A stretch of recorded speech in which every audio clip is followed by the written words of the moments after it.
Okay, when Guts awakens, Casca is nowhere to be found. Terrified of losing her, Guts frankly begins a search. I got this funny feeling I know it's gonna happen. And I wonder if I'm gonna have to censor anything. Doubtful, but is a funny thought. Oh, we actually go open with a cutscene this time and not just jump into a level? Okay. It's kind of bizarre, but hey, whatever. If it wants to load, come on, move!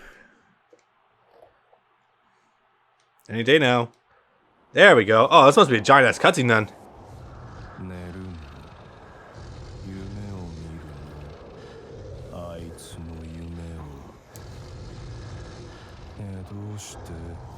Okay, thoughts in my head. I don't even know where Griffith currently is. I have an idea where Skellig is.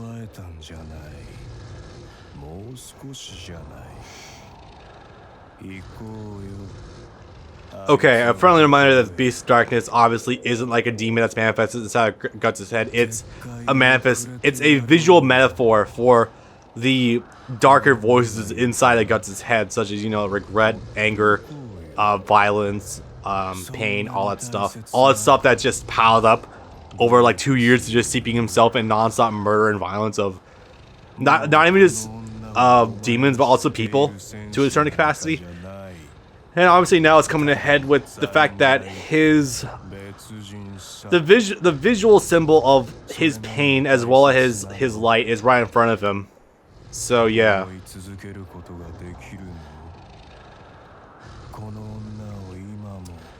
Even more so if she were to accidentally come to start hating you. Yeah.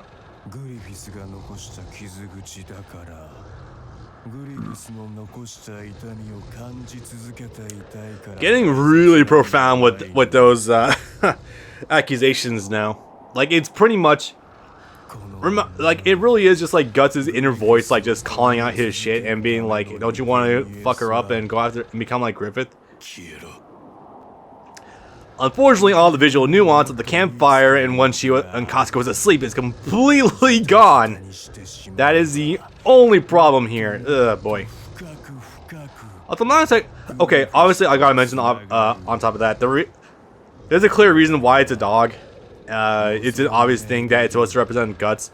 There's a detail of when Guts was first escaped from his adoptive dad's band, you know, Gambino. He was nearly attacked by wolves and only defended him by reflex, or defended against him by reflex, as well as the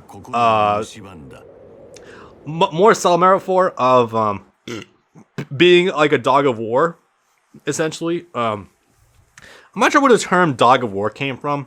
I think it's more like mercenaries are just like dogs, like they'll they just obey masters and like represent only one thing. I think that's Hound of War. I think that's more like what they're going for. There's also the metaphor of Guts as the Black Swordsman was like a wolf just wandering by himself, trying to keep to himself, wounded to some capacity. So like the whole dog metaphor really like makes more and more sense for Guts when you start peering into it. So yeah, that's the whole thing about that. So one day, accidentally, Casca wanders off. I'm not sure what the I forget what the impetus for this was, like what caused her to wander off, like if the ropes just came loose or they weren't paying attention. I don't remember what it was. But Guts catching up is going to lead to some bad stuff. Actually, no, wait, what did it happen? Oh yeah, this might have happened off screen, but you know, the whole thing about one night while trying to defend Casca from demons, one of them got into him, and because it just more loosened his inhibitions and kind of started choking her out of anger. On top of the, you know, the possession part, but wasn't 1% of the ghost's fault. So yeah, you haven't slept for days. That's rough. Oh yeah, Guts probably wouldn't be sleeping at all because of the bandits. Generic as fuck bandits. Hey, don't have to defend Casca right now. That's good. But yeah, the whole thing about, crap, I completely lost my train of thought after I was being distracted by the fact that they're bandits. Oh boy. What was it talking about? Crap. Actually, I do need a second. What the hell was it talking about? Okay, I'm just gonna forget what I was saying. Then fuck it, I can't remember whatsoever now. Ugh. Now I'm the one who seems like they're not sleeping for days on end. Go figure. We had a whole thing about Guts not probably traveling during the day constantly and defending himself and Casca while at night. As well as the fact that we've already established also the fact that there is a higher amount of demons that apparently come towards them because both brands are in the same place at the same time. Yeah, that would probably lead to Guts having to defend themselves a lot more often. So it actually kind of does make sense. No, now I'm thinking about it. It's also a damn shame that Puck physically following us does not really do anything. That kind of bites. Ah, that timer keeps going even while we're doing a mission. That sucks. It's a kind of a dick move, but I'll deal with it.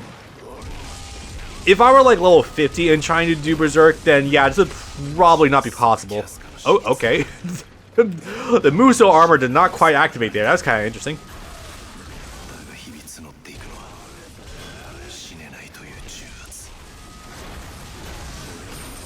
Yeah, there's a lot of layers as to what exactly is happening during this time period that's making it increasingly difficult for Guts to even manage like a normal travel pace. If we're just by himself, he'd probably get the Skellig no problem, but trying to keep childlike brain dead Casca in tow, that is where it gets difficult. Well, we got through the barricade at least. Oh god. And of course, literally every single man that looks like that isn't like the main characters, if they're going to do something bad, they probably look like they're straight out of the Ugly Bastard tag. And yeah. We're just tossing that line here. When's the last time she smiled? You know, that is a nice touch though, because that is resolved at the very end after they've reached the coast, because then Casca does smile and there's a resolution. That's really nice, but only after Guts fucked himself up with the Berserk armor. Oh my god, it's a large death count. Like I said, this game doesn't quite hold frame rate too perfectly well. I need to look up if it does actually have a PC port. I think it does. I think I heard it does, because I know One Piece Pirate Warriors 3 has a PC port. Sadly, low amount of Source Filmmaker porn for that game too, but yeah, whatever.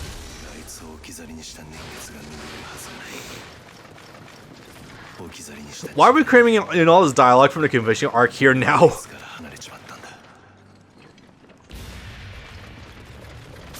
There's not really much to latch onto when you're in a constant childlike state, and there's not really much to associate with. Yeah, we're literally making a complete level out of like a half a chapter thing. Oh wait, are we actually gonna see it? I think we are. How much am I gonna get the sensor? Or is the game gonna censor it for me? Yeah, these clowns were really about to try to rape her. Okay, no, she's not stark naked. When Guts got here, she was completely buck-ass naked with a sword in her hand and covered in blood. It's hard to... So, during that... It's hard to tell if the brand caused that, or if it was because she tapped into her memories of being a warrior from when she was, you know, still, like, conscious. Oh, boy. Okay, so this is also a culmination of, you know, his inner darkness with the sexual tension, the regret, the violence, and the whole mess of like just dark feelings in general. This is where it quickly comes to a head. Unfortunately, I don't think we can show the overall damage that was done. Oh wow, we do literally nothing. Okay, we do absolutely nothing. Summation. He kisses her first, I think not so much because of Beast of Darkness, but just trying to calm her down in general. That doesn't go over well. And then literally almost bites her fucking breast off. Like, not like nearly off like it was dangling there, but puncture wounds. Yeah, so after this is when their relationship becomes complicated, to put it nicely. In fact, right after this in the manga is actually when Serpico and Farnese actually do show up and kind of help alleviate a lot of the problems that Guts ends up having. Hey there, speaking of which. That's why I brought some guests. They found him directly, I think. Oh, wait, no, they didn't. Okay. Either way, it's good for the first time we're actually bringing back characters from prior arcs. Because remember, at this point in time, no one from the Golden Age continued with Guts into Black Swordsman. No one from Black Swordsman continued into Conviction.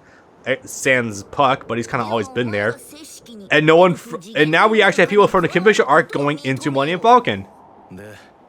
So it does kind of show that now we have an interconnecting layers of like character relationships, as well as the fact that we're now getting Farnese the best character development. I am a firm believer that Farnese is like the most well-developed and evolved character in the entire show. Besides, obviously, Guts, and probably better than Griffith.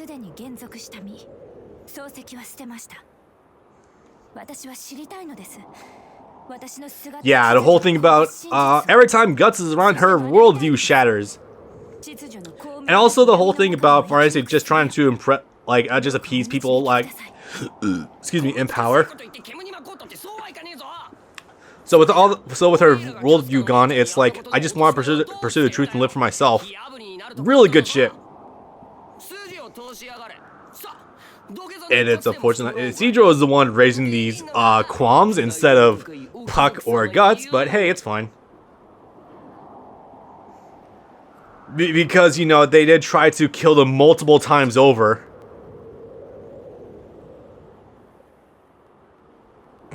This does lose all impact when it's not actually animated.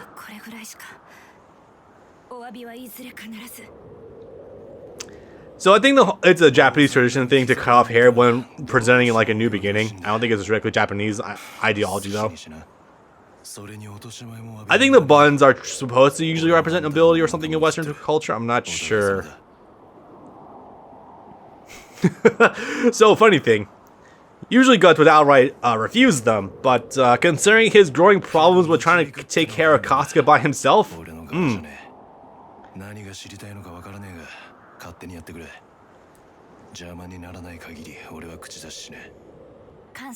yeah, this is really nice. He's not going to directly show him anything, but they're welcome to come with him.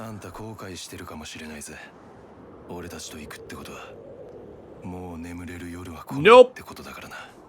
Even more so, especially because, remember, 2 brands. Yeah, no kidding. Remember how long it took for Guts to even accept bringing Puck along? Yeah, well, I mean, I think at this point with Casca, he's already kind of grown to accept people coming with him, but 3 new people? Yeah, that's suspicious. This time I give up. God, that's such good character. That's really good character development.